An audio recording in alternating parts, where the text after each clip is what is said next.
today by Chris Hansen, Managing Director of Somerset Minerals. Chris, thanks for your time. Thank you for having us. A significant, if not the largest landholder in the copper mine region of Canada. Why is this region so interesting from an ASX point of view?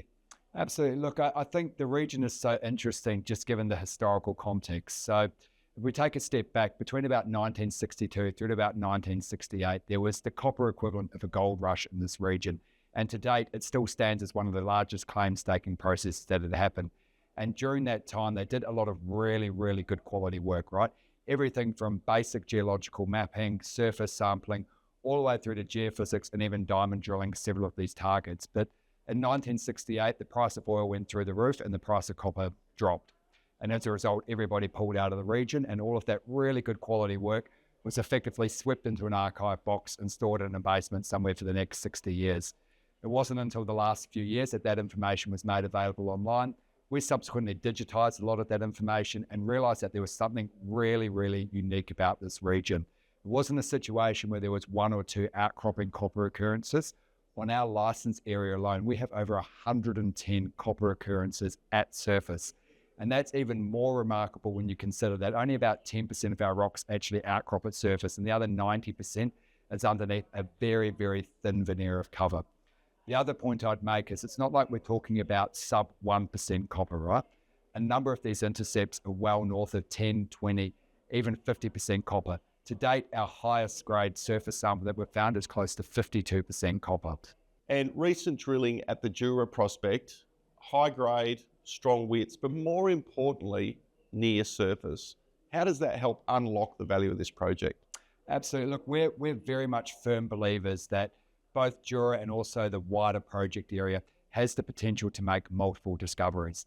I think it's really important to remember that up at Jura, that represents less than 5% of our total project area, but has certainly has been where the majority of our exploration efforts have been focused for the second half of last year. To date at Jura, we've had phenomenal exploration success. The maiden drill hole that we put into that target, we drilled close to 43 meters at 2.7% copper in the first drill hole.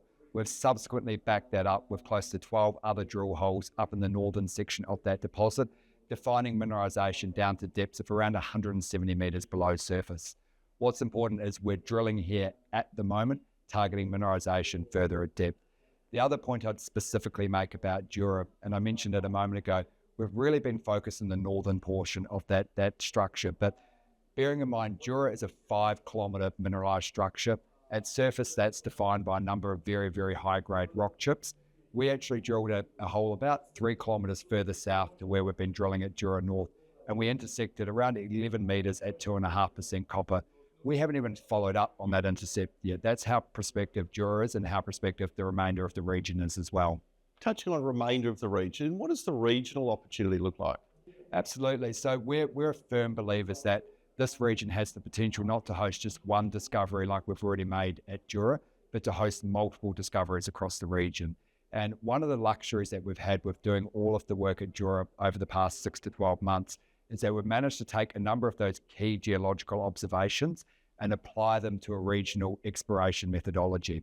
And one of those key observations we made is that anything that's been mineralized has effectively been demagnetized. And that sounds like a very basic comment, but from a targeting perspective, it's very, very important.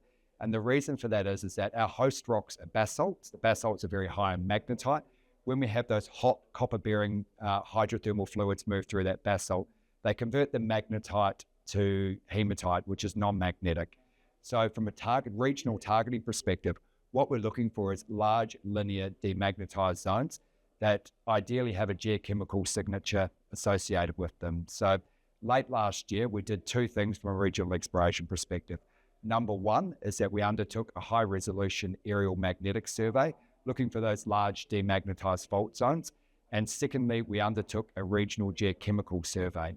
Now, the results of that were absolutely phenomenal. What we're expecting to find is maybe 5 or 6 regional targets. What we ended up finding was well over 20 regional exploration prospects. We've subsequently categorized 3 of those as being high priority, and the standout target is what we're now calling Talisker, and that's our number 1 regional focus. So at Talisker, we have a 17 kilometre long coincident anomaly.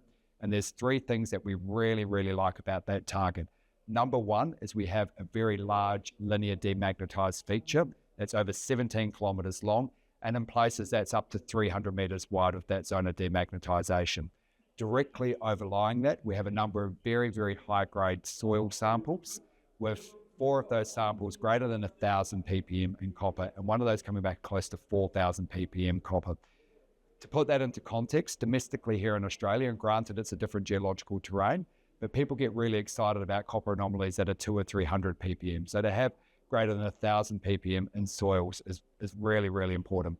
The third point that I'd make about that target is just its neurology and relationship to the neighbouring Danvers project, which is owned by ASX listed explorer Whitecliff Minerals. They've had a significant amount of exploration success. Our Talisker anomaly is only about 4 or 5 kilometres away from their Danvers deposit, and as part of that is the same part of that broader structural architecture that we see in that part of the region. And finally, catalysts. What should investors be looking at over the next 6 to 12 months from Somerset? Yeah, look, we're always focused on news flow, and we're always focused on trying to progress the project as quickly as we possibly can. We're drilling right now at our Jura prospect. We're drilling down dip extensions to known mineralisation, down to depths of around 400 metres below surface. We're expecting the first assays to come back from that drill program in the next 2 to 4 weeks.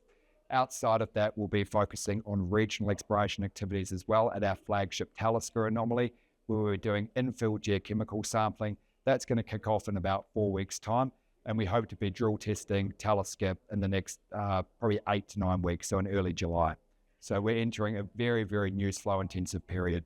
Exciting times ahead for Somerset and its shareholders. Chris, thanks for your time. Thank you.